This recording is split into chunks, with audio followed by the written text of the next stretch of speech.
She humiliated and even hit a black woman right in front of hundreds of ball guests. But a minute later, all the guests gasped when the truth came out. Who really owned the event? Don't forget to subscribe and write in the comments where you are watching this video from. The chandeliers glowed like captured constellations above the grand ballroom of the Ritz-Carlton. Dozens of crystal prisms scattered light across gilded molding and polished marble, while the air shimmered with the mingled scents of roses, champagne, and the faint tang of caviar. Waiters in immaculate uniforms wove silently through the room, balancing trays of sparkling flutes and silver spoons filled with amuse-bouches. Laughter floated above the hum of polite conversation, punctuated by the rising and falling notes of a string quartet that seemed to play as much for atmosphere as for melody. This was the world of power, wealth, and spectacle, and tonight it gathered in one dazzling space. The men wore tuxedos tailored to within an inch of perfection, silk lapels gleaming like black mirrors under the chandeliers.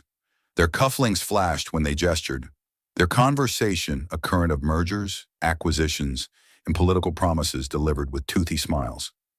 The women shimmered beside them in dresses like living jewels, sequins catching every light, satin flowing in perfect symmetry with their movements. Some wore diamond necklaces heavy enough to anchor a ship. Others sported rings that seemed to outshine even the chandeliers. Every detail of the night screamed curated opulence, a stage where those who mattered could see and be seen. Amidst this sea of extravagance sat a woman whose presence seemed almost like an error in the evening's careful equation.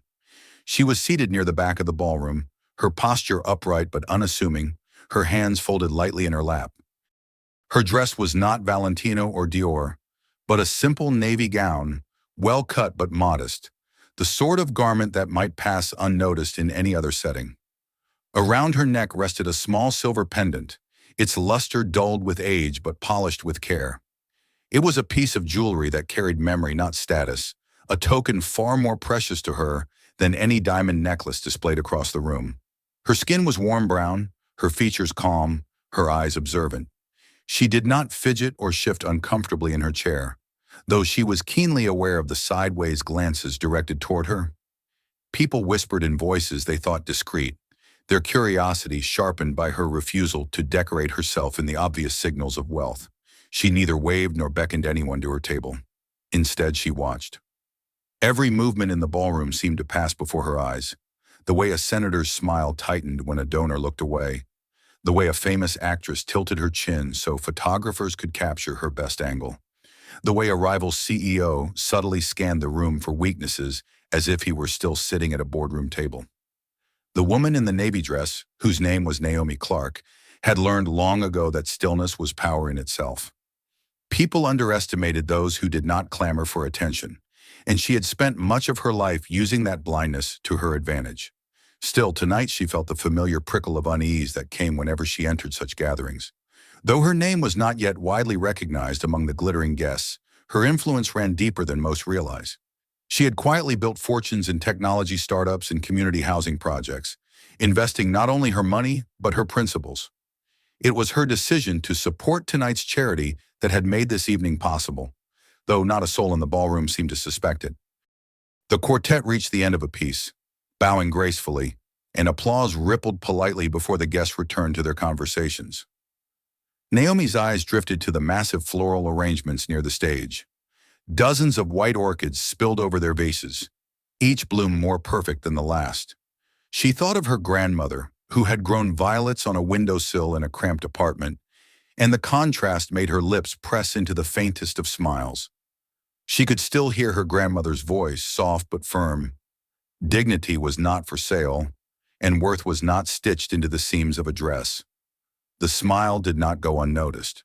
Across the room, several women glanced her way, their expressions a mixture of confusion and disdain. One leaned toward her companion and whispered something that made them both chuckle behind raised hands. Naomi was used to that too. She had been laughed at before, in classrooms, in offices, and even once in a courtroom, though those who laughed then no longer smiled quite so freely after her success had become undeniable. The laughter here was gentler, coated in sugar, but its meaning was the same. You are out of place. Naomi inhaled slowly and let the breath settle her. She reached for the glass of water placed before her instead of champagne, savoring the clarity of it, the way it reminded her of the simplicity she cherished even when surrounded by such grandeur. She had promised herself not to let this evening rattle her, no matter what was whispered or implied. She was here for the cause, for the scholarships that would send children from struggling neighborhoods into universities, for the housing initiatives that would give families a safe place to rest. That was what her investment tonight was about, not the shallow approval of jeweled strangers. Yet as the minutes ticked by, the energy of the ballroom pressed in like a tide. Cameras flashed. Waiters refilled glasses with precision. A famous singer laughed loudly near the bar, drawing eyes in her direction. Naomi remained seated, feeling at once invisible and exposed.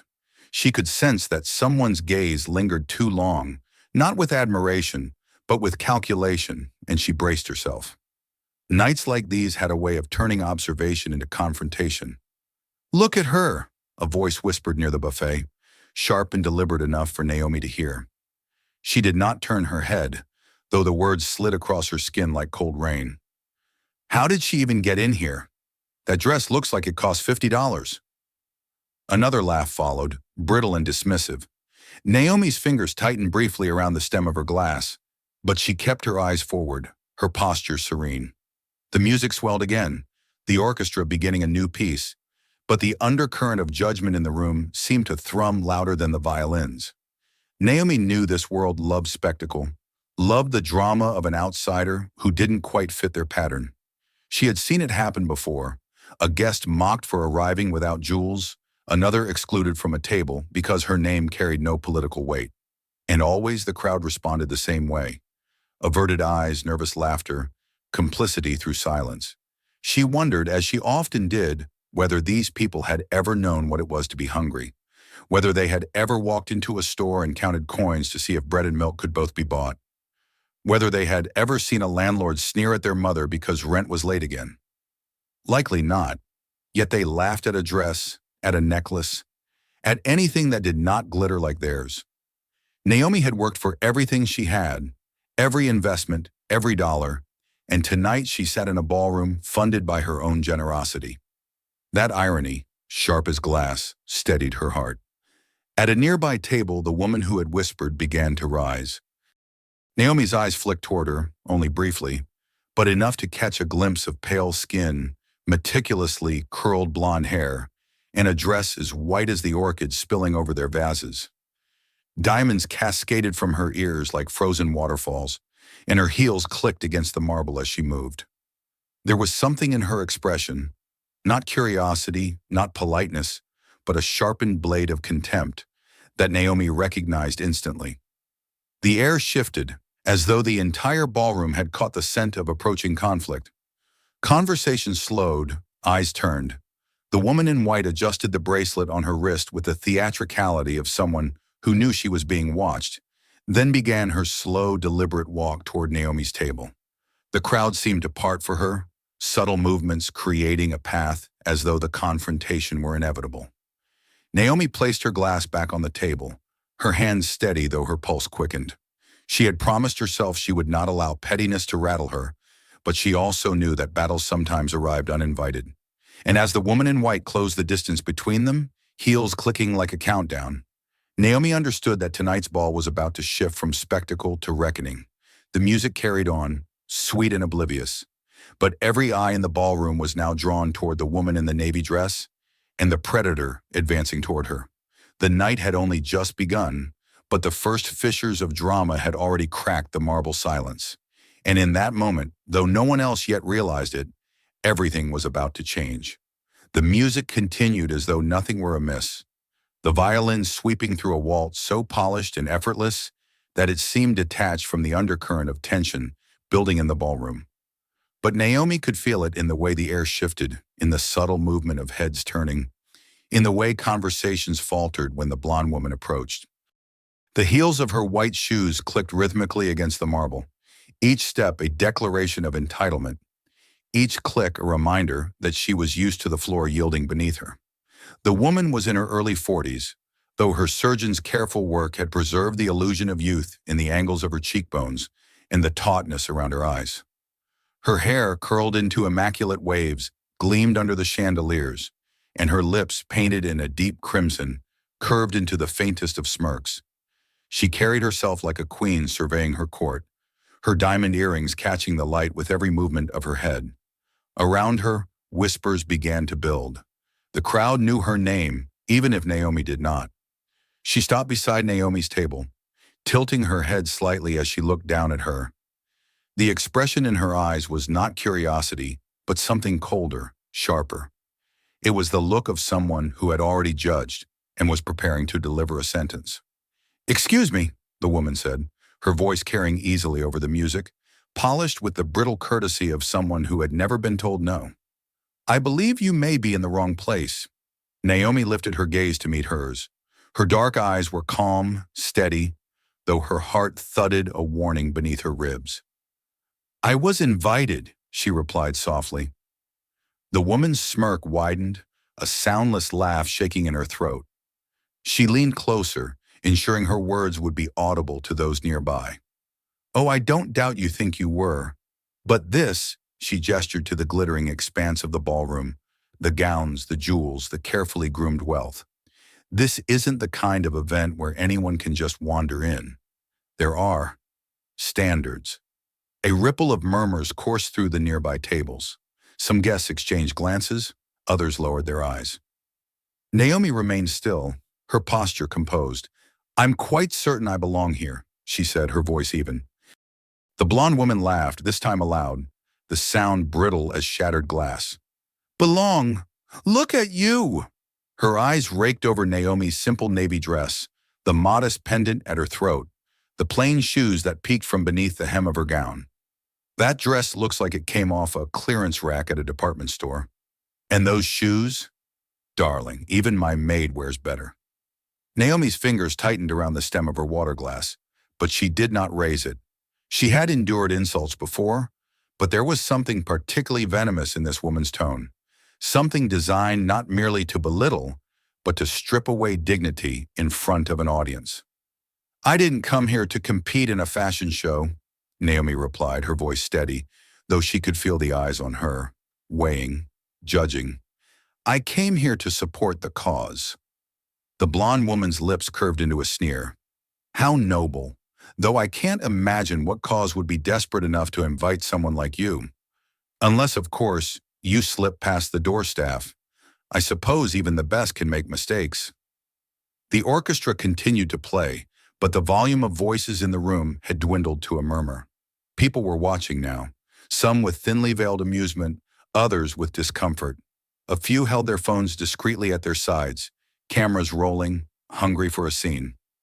Naomi drew a slow breath. She remembered her grandmother's words, remembered the violet blossoms on the windowsill and the quiet lessons in dignity. She would not shrink. "You don't know me," she said quietly. "No," the woman agreed, her eyes narrowing. "But I know your type. People who think a smile and a sob story are enough to get them a seat at a table like this. People who pretend they belong until someone bothers to look a little closer." She straightened, her voice rising slightly so that more of the room could hear. "This is the Ritz-Carlton, not some diner. Do you even know how much it costs to host an evening like this? Do you have any idea who attends?" Naomi set her glass down carefully, her movements measured. Her heart ached at the venom in the woman's words, but her voice did not falter. "I know exactly where I am, and I know I have as much right to sit here as anyone else." The woman's eyebrows arched, mockery dancing across her features. "Rights?" She laughed again, sharp and cold. "Sweetheart, money buys seats in this room, not rights, and I can guarantee you, no one in here believes you paid for a ticket." The words landed with cruel precision, slicing at Naomi's composure.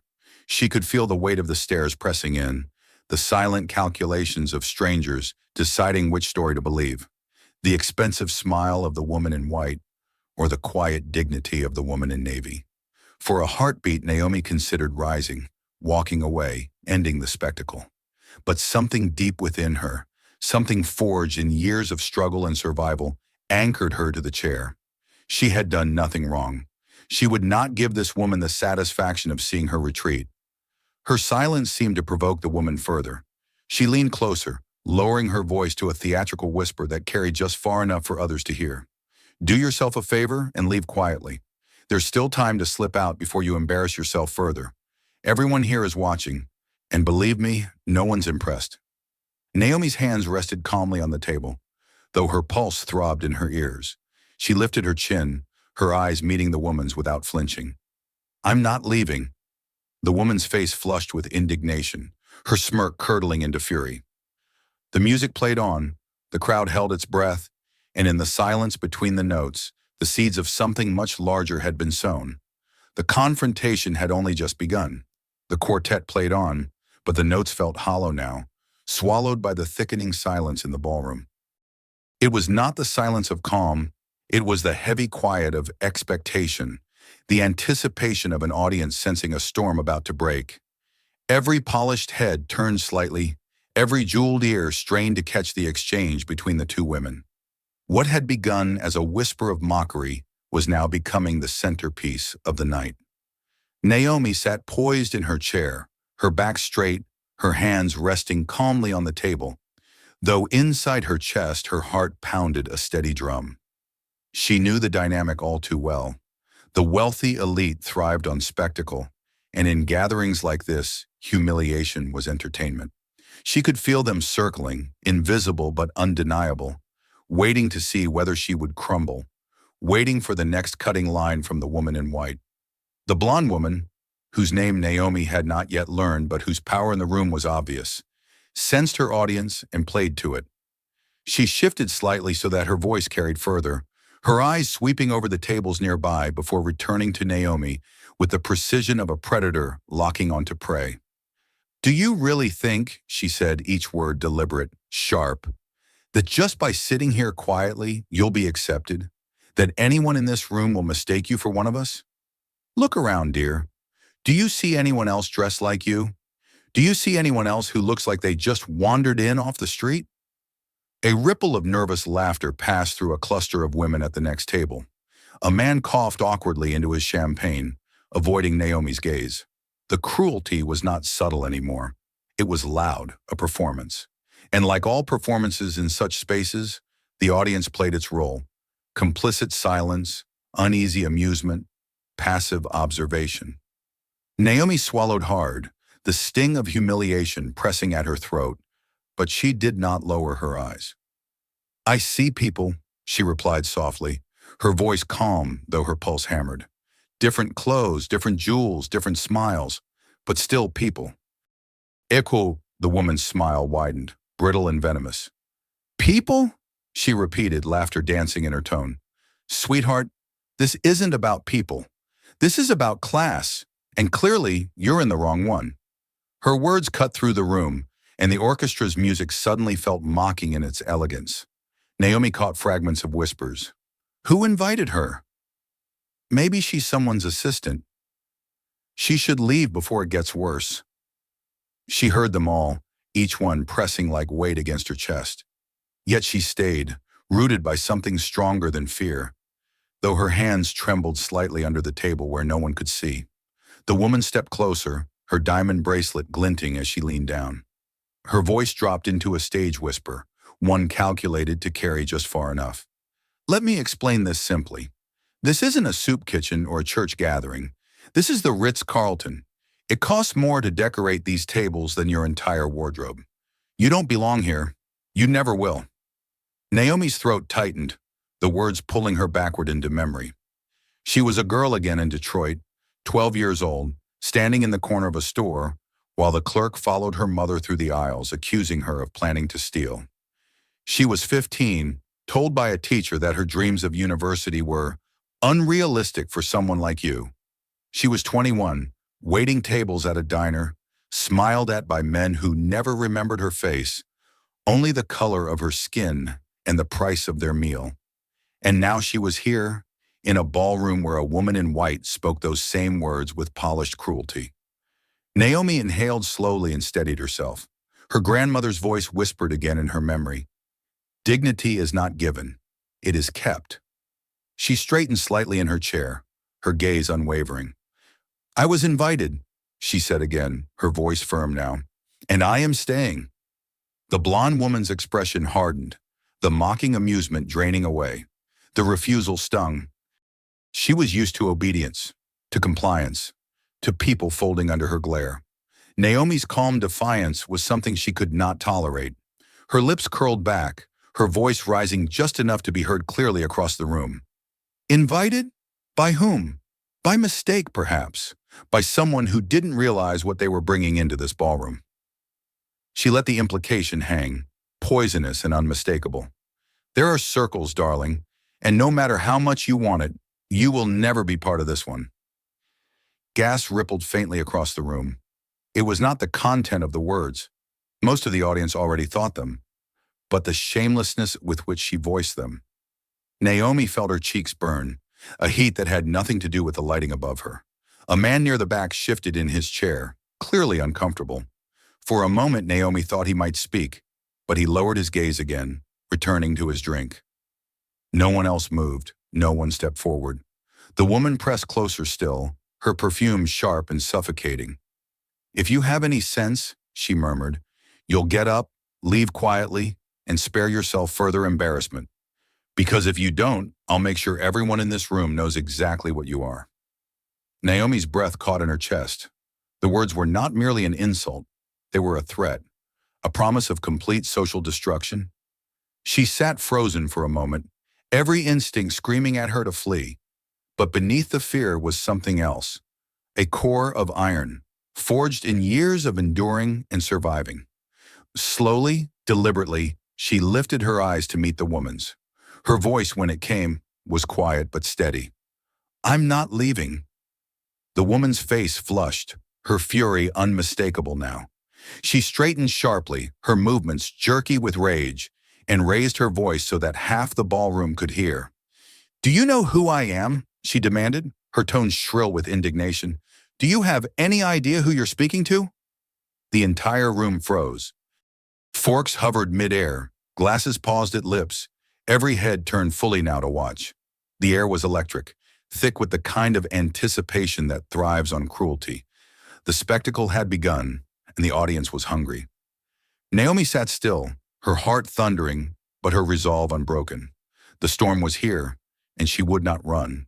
The escalation had arrived, and with it, the point of no return. The orchestra faltered as if sensing the change in the air, one violin screeching a wrong note before silence swept across the musicians. What had been a glamorous ballroom filled with chatter and polite laughter now became a theater suspended in dreadful anticipation. Naomi sat still in her chair, the heat rising in her cheeks, her pulse hammering through her veins, but her posture unbroken. The woman in white, tall, sharp-featured, her diamonds flashing like weapons, loomed over her, breathing heavily, eyes blazing with a fury that no longer cared about appearances. The murmurs of the crowd rippled like waves against marble. Some guests clutched their glasses tighter, others tilted their phones discreetly to record. The silence wasn't protective. It was predatory. The ballroom had become a coliseum, and Naomi the target of a performance of humiliation. The woman's voice rose again, sharp enough to slice through the tension. "You dare defy me in front of everyone?" Her words rang with disbelief as much as rage. She was used to compliance, used to bowed heads and murmured apologies. Naomi's refusal had struck her like a slap, one that demanded retaliation. Naomi opened her mouth to reply, but the woman's hand moved first. A perfectly manicured palm, pale against the glow of the chandeliers, whipped across Naomi's face with shocking speed. The sound cracked through the stillness like a gunshot. Gasps tore through the crowd, and a champagne glass shattered on the floor somewhere near the buffet. Naomi's head jerked to the side, her cheek burning, the sting spreading like fire under her skin. Her hand trembled against her lap as she resisted the instinct to cover the wound. Her ears rang with the echo of the slap, and for a heartbeat the world blurred. The woman stepped closer, her voice triumphant, pitched high so every corner of the ballroom could hear. "Now maybe you'll learn your place." But she wasn't finished. Her fingers, still trembling with rage, darted forward and tangled cruelly in Naomi's hair. She yanked, pulling her head back, exposing her face to the audience like a trophy. Naomi gasped. the sharp pain stabbing down her neck, but she did not cry out beyond that single breath. The humiliation was suffocating, but something deeper than fear held her upright. The ballroom erupted into whispers. Did she just hit her? This is insane. Someone stop her. No, don't. It's... No one moved. No one stepped forward. Their voices filled the room, but their bodies remained glued to their chairs. The orchestra sat frozen, their bows hovering above their instruments, eyes wide. The spectacle had grown too intoxicating. Naomi's vision blurred for a moment, the heat of tears threatening, but she clenched her jaw. She would not give the woman the satisfaction. She forced her eyes open, locking them on the reflection of the chandeliers in the polished marble floor. She told herself she was still here, still breathing, still unbroken. The woman released her hair with a violent shove, and Naomi stumbled against the back of her chair, steadying herself with trembling hands on the table. The woman smoothed her white dress, her lips curving into a cruel smile. "You see?" she announced, her voice dripping with venom. "This is what happens when people who don't belong try to pretend they do. Standards exist for a reason. Some of us are meant for this life. Others should remember where they came from." The words echoed across the marble hall. Naomi's breath shook in her chest, her cheek throbbing, her scalp burning from where strands of her hair had been ripped free. She could taste iron where her teeth had cut into her lip. For a moment, the urge to stand and flee pressed so strongly against her chest that it nearly broke her. To escape, to step out of the suffocating circle of gazes and laughter, to run into the cool night and disappear. But beneath the humiliation, beneath the pain, a stubborn flame still burned. This was not the first time someone had tried to strip her of her dignity. And each time before, she had survived. Tonight would be no different. Slowly, deliberately, Naomi lifted her head, her dark eyes locked on the woman in white, steady despite the tears threatening to spill. "You can hit me," she said, her voice quiet but carrying in the silence. "You can pull my hair. You can shout until your throat bleeds, but you will not break me." A murmur spread through the crowd, not laughter this time, but something heavier, unsettled. A few heads nodded faintly, others shifted uncomfortably in their seats. The spectacle was losing its amusement, replaced by the discomfort of truth. The woman's face twisted, her fury unchecked. She stepped closer again, her hands curling into fists, but for the first time her dominance faltered. Naomi's calm refusal, her refusal to collapse, had created a crack in the performance, and in that crack the mask of civility finally shattered. The woman's shrill voice rose above the whispers, desperate, angry. "Do you know who I am? I am Patricia Harrow. My family owns half this city. My name commands respect. I will not be mocked by you. Not here. Not ever." She raised her hand again, but now the crowd stirred differently. A voice, shaky but firm, rose from the back of the room. "Enough!" Heads turned. An older man with silver hair stood, his hands pressed firmly against his cane. His eyes were sharp, unflinching, and for the first time that night, Patricia faltered under another's gaze. The murmur in the crowd shifted again, a tide pulling against her cruelty. Naomi exhaled, her chest tight, her hands trembling on the table. She was still standing, still present, and though her face burned with pain, the dignity in her bearing was brighter than any diamond in the room. The ballroom, once a place of music and light, had become a battlefield. And for the first time, Patricia Harrow realized she was not as invincible as she believed. The violence had been her weapon, but it was also the beginning of her downfall. For a long heartbeat, the ballroom remained caught in the aftermath of Patricia Harrow's assault. Naomi's cheek still burned, her scalp ached where strands of her hair had been ripped free, and the ringing silence was louder than the music that had stopped altogether. Patrons sat frozen, their gazes darting between the woman in the simple navy dress and the pale, furious socialite who had just humiliated her in front of hundreds of eyes.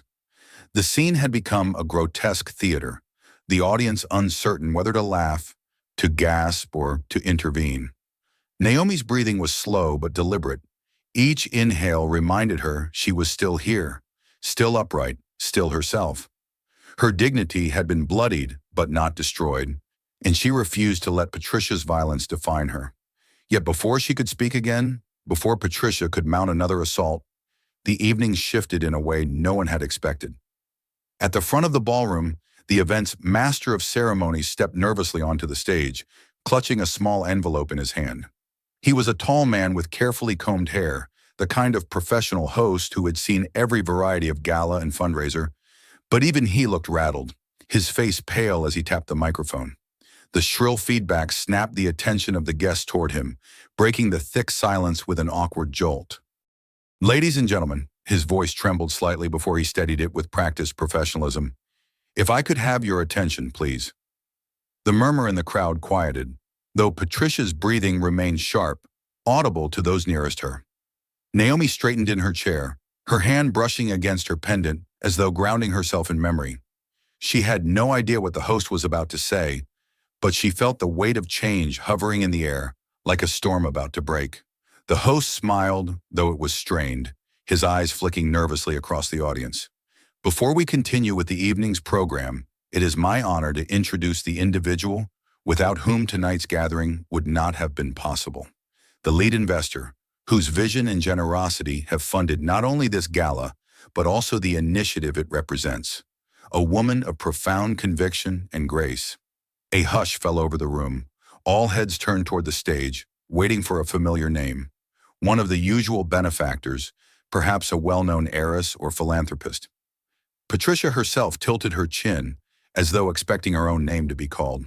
Her lips parted in anticipation, her shoulders squaring in triumphant confidence. The host extended a hand, his gaze sweeping across the room until it landed directly on Naomi. "Please join me in thanking Miss Naomi Clark." The silence that followed was electric. For one terrible, wonderful moment, the ballroom froze, the words hanging in the air like a thunderclap. Dozens of faces turned toward Naomi in unison, expressions ranging from disbelief to outright shock. Naomi's heart stuttered in her chest. She had intended to remain quiet, anonymous, her role as benefactor invisible, so the cause could shine rather than her name. But the host had just torn away the veil, and now the truth lay exposed before every jeweled gaze. Patricia's smirk dissolved instantly, her face drained of color, her eyes widening as though she had been struck. "What?" she whispered, the words sharp and broken. She's the investor." Someone at a nearby table stammered. "You mean the woman in the navy dress? My God, I thought she was a guest's assistant." The whispers spread like fire through dry grass. Guests leaned toward one another, voices low but urgent. Phones that had been recording for amusement now captured something historic, something damning. The image of Patricia Harrow, her hands still trembling from the slap she had delivered, standing over the very woman whose wealth and influence had made the night possible. Naomi rose slowly from her chair. Her knees were weak, but she refused to falter. She smoothed the front of her modest dress, her dignity intact even in the face of humiliation, and turned toward the stage. Every step she took felt like a reclamation, each movement away from her table a declaration that she would not be diminished. Patricia stumbled back a step, her voice rising in shrill desperation. "No, no, this is a mistake." But it was no mistake. The host's voice carried firmly, echoing through the speakers. "Ms. Clark's contributions have supported the education of hundreds of children, provided housing for countless families, and tonight, her generosity ensures the launch of a new scholarship fund that will change lives. Ladies and gentlemen, Naomi Clark." The applause began hesitantly, a smattering of claps from the far corner. Then it grew, spreading like a wave until the ballroom rang with thunderous appreciation. Guests stood, some embarrassed by their earlier silence, others eager to align themselves with the true power in the room. Patricia's lips trembled. She clutched at the back of a chair, her knuckles white, her eyes darting desperately for escape. I didn't know," she stammered, her voice cracking. "I didn't know who she was." Naomi paused halfway to the stage, turning back to face Patricia. For the first time that night, her eyes were not calm, but ablaze with a quiet strength. Her voice, though soft, carried across the hall. "And that," she said, "is the problem." Gas rippled through the crowd. Patricia shrank visibly under the weight of Naomi's words, her once commanding presence reduced to a trembling figure framed by jewels and silk, but stripped of respect. Naomi turned away from her and continued toward the stage. She climbed the steps slowly, deliberately, her modest shoes tapping against the polished wood. When she reached the microphone, the applause softened into expectant silence. Hundreds of eyes fixed upon her, not with mockery now, but with awe, curiosity, and shame. She let the silence linger for a heartbeat before speaking. Her voice was calm, measured, but filled with steel. I didn't come here tonight to make a spectacle. I came to support education, to give opportunities to those who deserve them. But what just happened in this room is a reminder that sometimes appearances blind us to truth and dignity. Dignity does not come from diamonds or gowns. It comes from how we treat one another. The words hung in the air like a challenge. For the first time, the ballroom's wealth and glamour seemed pale compared to the quiet force of her presence. Patricia's knees buckled, and she collapsed into a chair, her face buried in trembling hands. The crowd no longer looked at her. They looked at Naomi. The mask of civility had shattered, and in its place the truth stood undeniable. The woman mocked and assaulted for her simplicity was the true power in the room. And Patricia Harrow had just committed the gravest mistake of her life in front of every witness who mattered. The applause that had filled the ballroom just moments earlier slowly ebbed into silence, though the echo of it still seemed to linger against the vaulted ceilings. Naomi stood on the stage, her figure tall and steady under the dazzling light of the chandeliers. The microphone in her hand no longer trembled. She had spoken her truth, not with grand theatrics or venom, but with calm dignity. And in that moment, the power in the room shifted like the tide. Patricia Harrow sat frozen in her chair, her face pale and rigid. The color drained as though someone had pulled it from her with invisible hands. Her once perfect curls framed a face now tight with panic. She had thought herself the queen of this ballroom, its unofficial ruler, untouchable by wealth or consequence. But her assault, once an indulgence of her superiority, was now a spectacle that had backfired catastrophically. Every whisper, every gaze, every camera phone was no longer an ally in her performance. They were evidence, witnesses, judges. Naomi's words, "And that is the problem," still floated in the air like an arrow lodged in the heart of the crowd. The murmurs began first, low and uncertain, the kind of uneasy noises guests make when they don't quite know where to align themselves. "Did you hear what she said? She's the investor? The entire event is hers?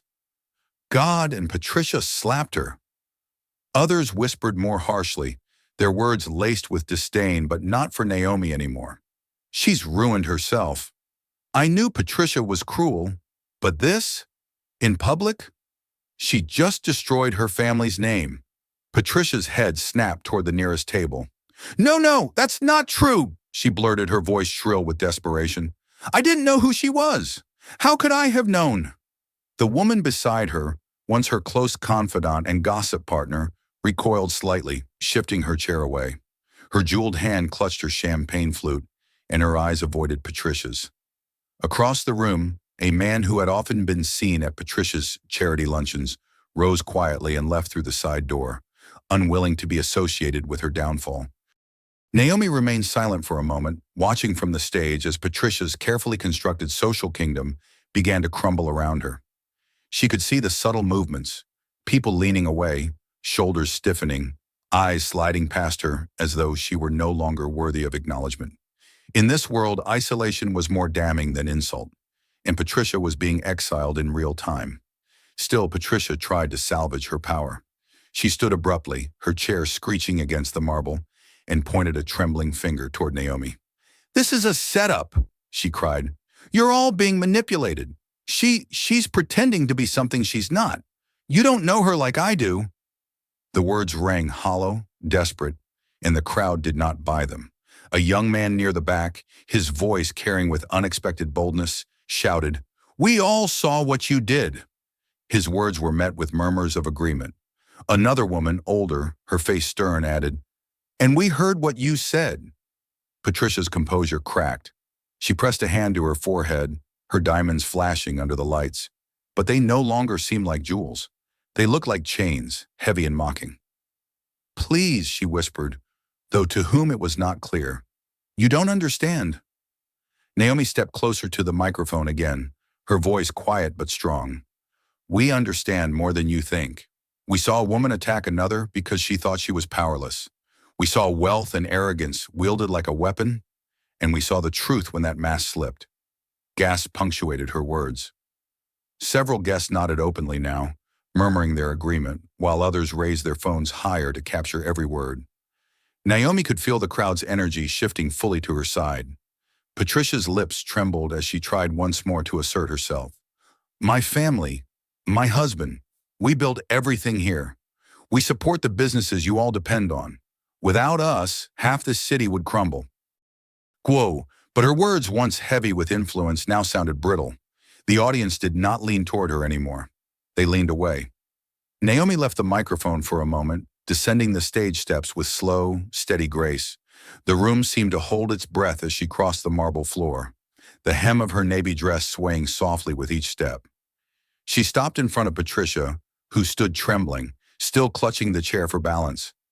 Naomi's voice was quiet enough that only the first few rows could hear, but the hush in the room carried her words everywhere. "You wanted me small. You wanted me silent. But I won't give you that power. Not tonight, not ever again." Patricia's eyes widened. Tears threatened, smearing the perfect lines of her makeup. "You don't understand," she whispered hoarsely. "If this gets out, my family, my husband's business, everything will collapse." Naomi's gaze did not soften. "Then perhaps it should," she replied simply. The words struck Patricia harder than any slap. Her knees buckled, and she fell back into the chair, her chest heaving, her jewels clattering faintly as she shook. She looked around wildly, hoping for someone, anyone, to defend her, but the faces turned away. Conversations resumed in hushed tones that excluded her. The isolation was complete. The host returned to the microphone, his voice brisk, professional, almost relieved to move the evening forward. "Thank you, Ms. Clark. Ladies and gentlemen, let us continue our program." But though the program went on, the night had changed forever. The ballroom no longer glowed with harmless glamour. It had become a crucible where arrogance had been burned away and truth revealed.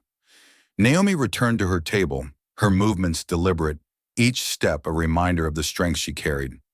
She sat gracefully, her head high, while Patricia remained collapsed in her chair, a fallen queen stripped of her crown. And as the music swelled again, as champagne flowed once more, the whispers that wound through the ballroom carried a new refrain. Naomi Clark. Dignity, power in simplicity. While Patricia Harrow's name, once spoken with deference, was now uttered with pity, the collapse had begun. The ballroom had returned to its rhythm on the surface glasses refilled, waiters moving with trays of canapes, the orchestra striking timid notes of another waltz. But beneath it, the air was transformed. The guests were no longer interested in food or music. Their attention clung to Naomi Clark as though she were a flame in the center of a darkened room. Patricia Harrow sat slumped in her chair, her once bright eyes dulled, her face streaked with the faint lines of smeared makeup. But no one looked at her anymore. She had become a ghost, haunting the very party she had once ruled. Naomi rose again, not to gloat, not to bask in victory, but because she felt the weight of something larger than herself pressing down on her shoulders. The gala had been intended as a celebration, an evening to raise awareness and funds for education. But now, after the violence, the insults, and the revelation, it was something more. It was an opportunity to speak, to turn humiliation into purpose. She stepped back toward the stage. The host, sensing the gravity of the moment, yielded the microphone without hesitation. Naomi stood at the podium, her navy dress still modest, her hair slightly mussed from Patricia's attack, and her cheek faintly red where the slap had landed. Yet it was precisely this image, imperfect, human, resilient, that made every person in the ballroom fall silent. She let her gaze sweep across the sea of faces. Some were contrite, some curious, some ashamed. Many of them, she knew, had thought the same things Patricia had said aloud. Perhaps they would never have raised a hand against her, but their silence had been complicity. Her voice, when it came, was low but unwavering.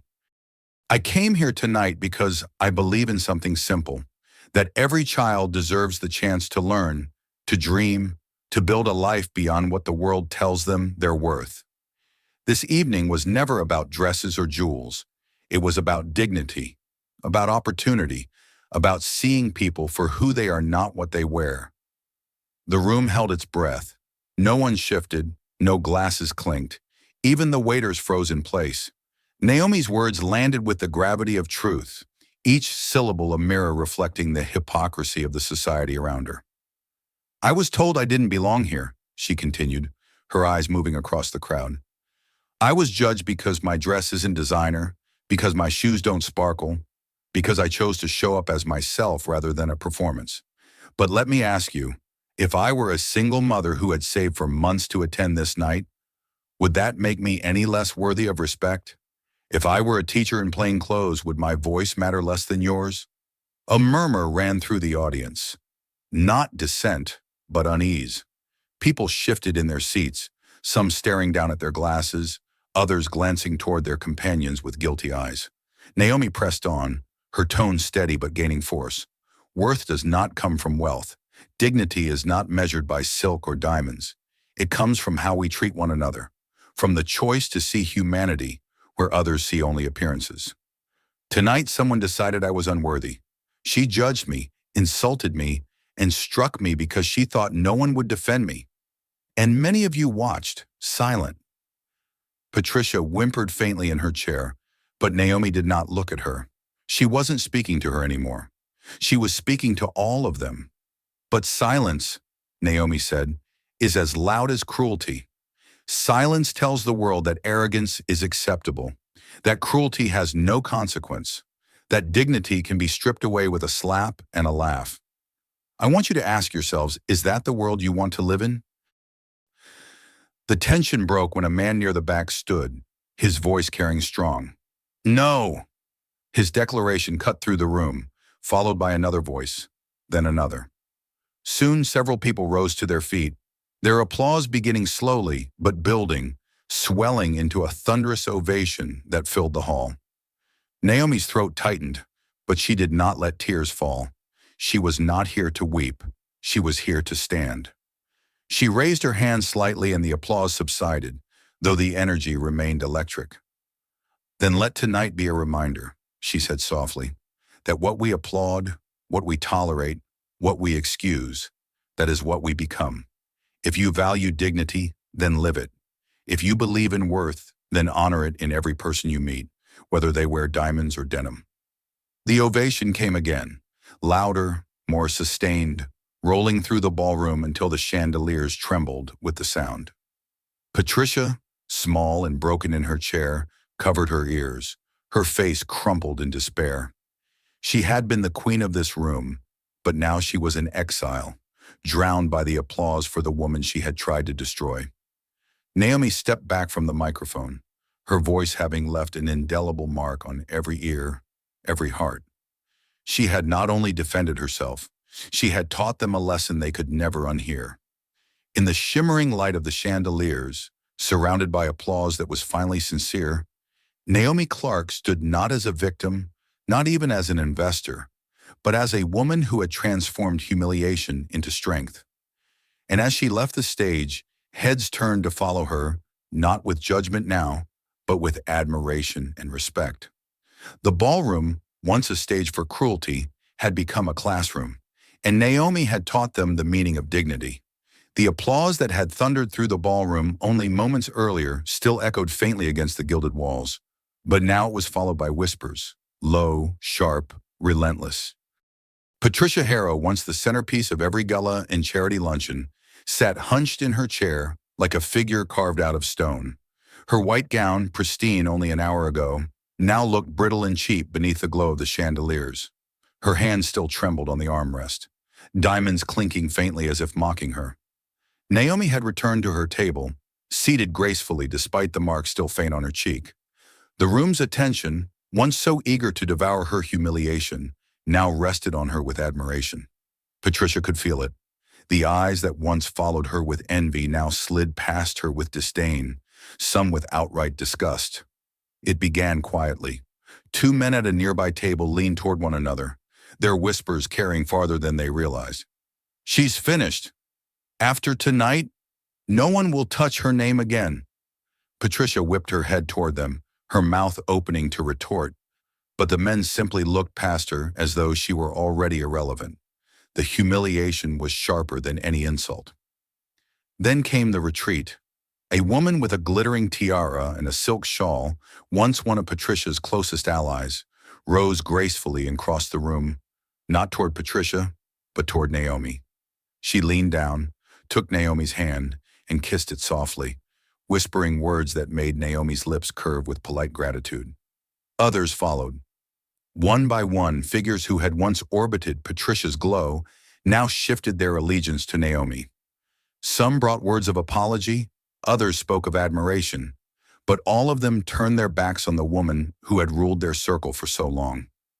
Patricia's breath came ragged. She rose abruptly, her chair scraping the marble, drawing startled looks. "You're all hypocrites," she shouted, her voice breaking. "Every one of you has thought the things I said. Every one of you has judged her the same way I did." The room went still, but not in agreement. The silence was cold, condemning. A man with silver hair, the same one who had spoken in Naomi's defense earlier, stood, his cane steady in his hand. "Perhaps," he said firmly, "some of us did think it, but we did not act on it. You did, and that choice is yours alone." Patricia's knees weakened under the weight of his words. She sank back into her chair, her fury unraveling into despair. The murmurs began again, louder now, bolder. "She's lost control. Her husband's firm won't survive this scandal. No investor will stay, not after tonight." Patricia's hands clenched around her gown, wrinkling the fabric. She shook her head violently. No, you don't understand. My husband, my family, our name means something in this city." Naomi, hearing her, turned calmly in her chair, her gaze steady but not cruel. "A name only means something," she said softly. "If it is spoken with respect, yours will be remembered tonight, but not for the reasons you wish." The words pierced Patricia's heart like arrows. Around her, phones buzzed as messages and recordings spread faster than wildfire. Guests were already uploading videos of the confrontation. The slap, the hair yank, Patricia's shrill declarations of superiority, all were now evidence, preserved beyond this ballroom, destined for the wider world by morning. Patricia stumbled to her feet again, her face streaked with tears that had cut through her makeup. She tried to speak, tried to reclaim the authority that had once silenced rooms. "You," her voice cracked, "you're all nothing without families like mine." But no one listened. The orchestra struck up again, this time without hesitation, and conversation resumed. She had been dismissed. Patricia staggered toward the exit, clutching her purse with trembling hands. Her heels clicked erratically on the marble as she pushed through the double doors, her figure swallowed by the shadows of the corridor beyond. Not a single guest followed her. Not a single voice called her name. Naomi watched her go, her expression unreadable. She did not gloat. She did not smile. She only sat in quiet stillness, her posture radiating the strength of someone who had endured and refused to bow. The ballroom no longer belonged to Patricia Harrow. It belonged to Naomi Clark. And as the night carried on, as glasses clinked and alliances reformed, the downfall of Patricia Harrow had become the story no one would ever forget. The morning after the gala, Beverly Hills awoke not to gossip but to scandal. What had begun as a single confrontation in the grand ballroom of the Ritz spread overnight like fire through a field of dry grass. Clips from the evening circulated across every social platform.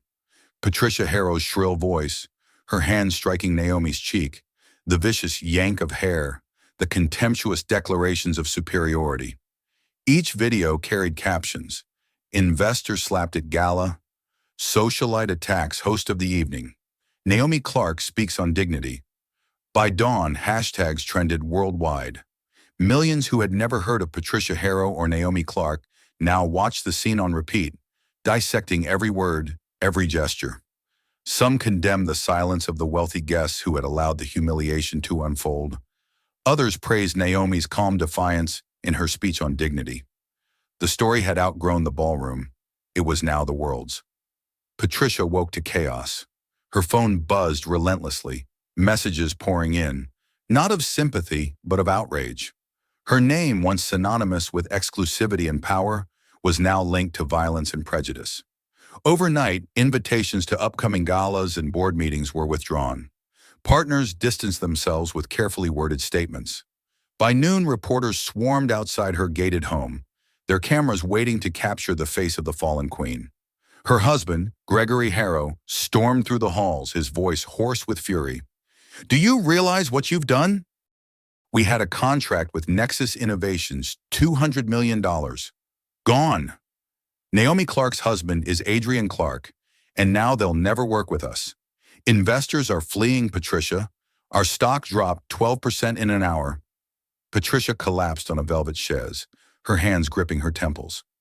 "I didn't know who she was," she muttered, her voice broken. "I didn't know." Gregory's glare was merciless. "You should never have laid a hand on anyone.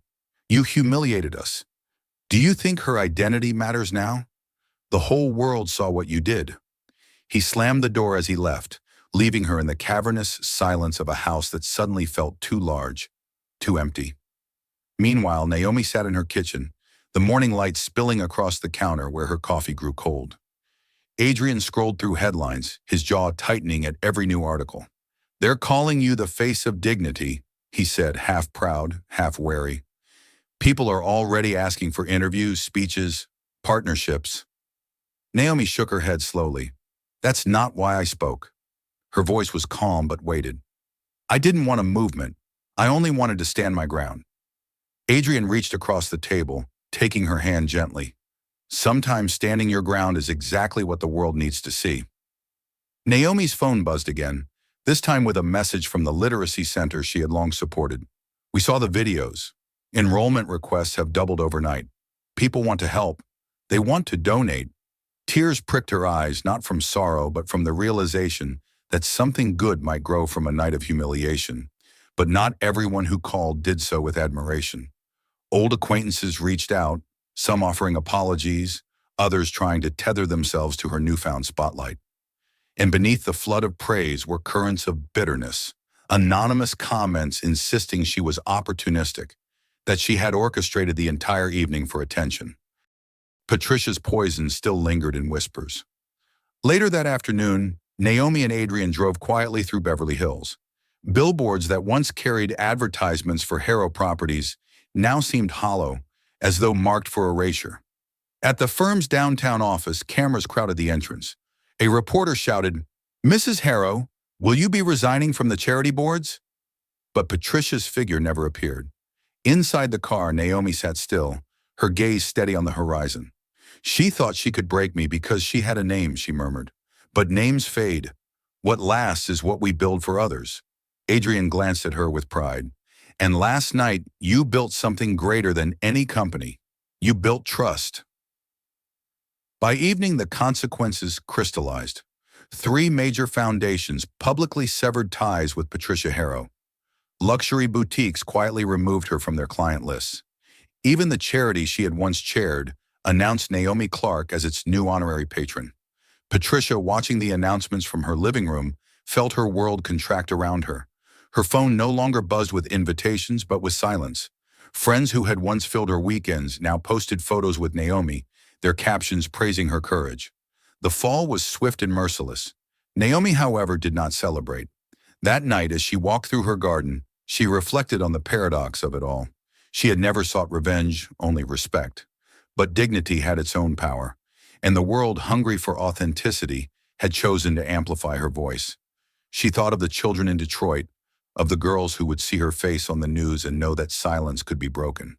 She thought of her grandmother's words, "Dignity is not given, it is kept." And as the stars shimmered above, Naomi realized that Patricia's downfall was not her victory.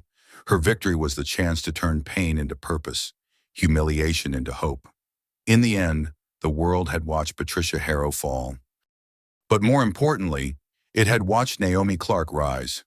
3 months had passed since that night at the gala, yet its echoes still lingered in every corner of Beverly Hills. The slap that once humiliated Naomi had become an emblem, a moment replayed in countless broadcasts, dissected in opinion pieces, transformed into speeches about dignity and equality. What had been cruelty in a glittering ballroom had grown into a movement. Naomi never sought the spotlight. In the days following the incident, she declined television interviews, refused to sit on late-night talk shows, and ignored offers from publishers who wanted her to tell her story. Instead, she returned to her work quietly, funding literacy programs, mentoring young educators, and showing up each morning at the office of the foundation she had started years earlier with little more than determination and a second-hand desk. But the world insisted on following her. Donations to her programs soared. Communities once forgotten received books, teachers, and resources. Schools placed her name above their doors, not because she asked them to, but because parents and children wanted a reminder of what she represented.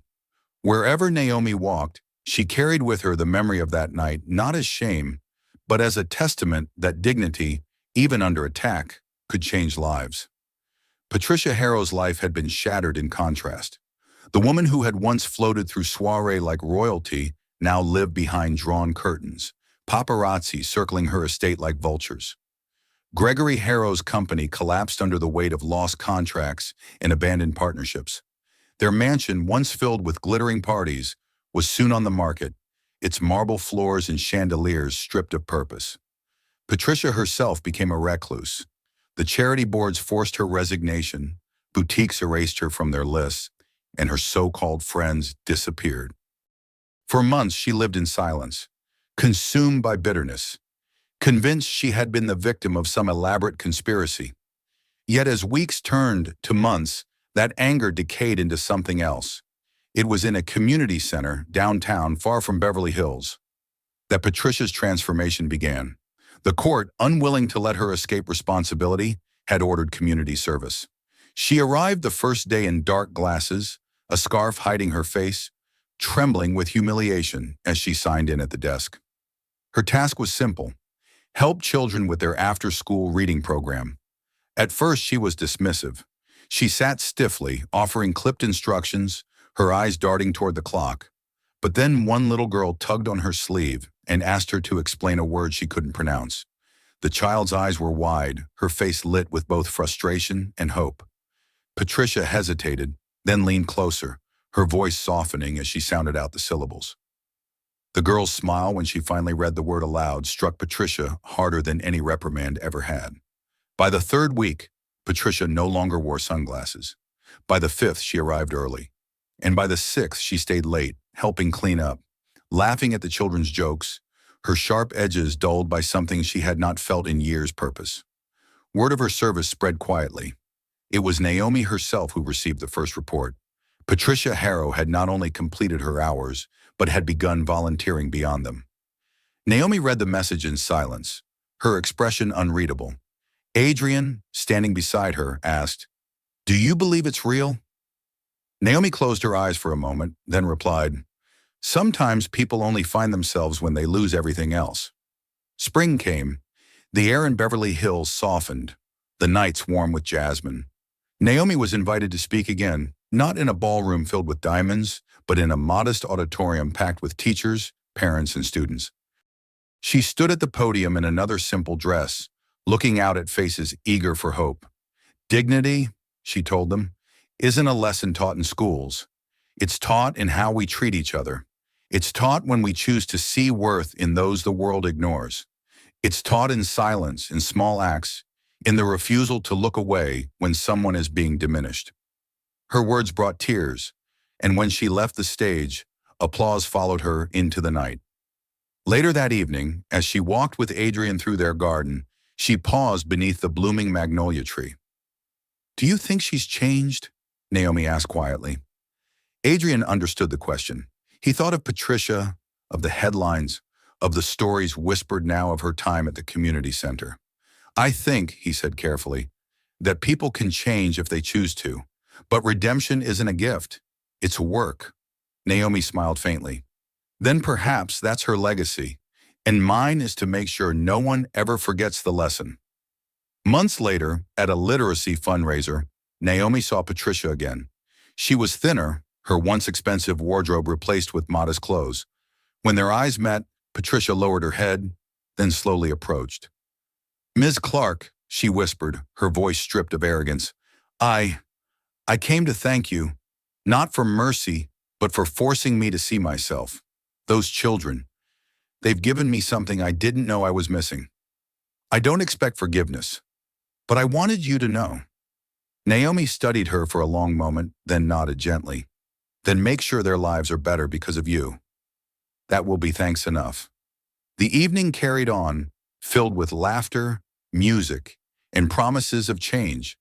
But for Naomi, the legacy was already clear. What began as humiliation had become a story of transformation, not only her own, but others. Dignity had prevailed, not as an abstract idea, but as a living truth, rippling outward into countless lives. And as she stood beneath the soft glow of the chandeliers once more, Naomi realized that the night she had been struck in front of strangers was not the end of her story. It was the beginning of a new one, a story where pain gave birth to purpose, where cruelty was undone by compassion, and where dignity, once defended, became unshakable. If this story moved you, don't stop here. Hit that subscribe button right now so you never miss the next unbelievable story. Watch the next video on your screen. It's even more shocking than this one. And don't just keep it to yourself. Share this video with your friends so they can feel the power of this moment too. Trust me, the next twist will leave you speechless.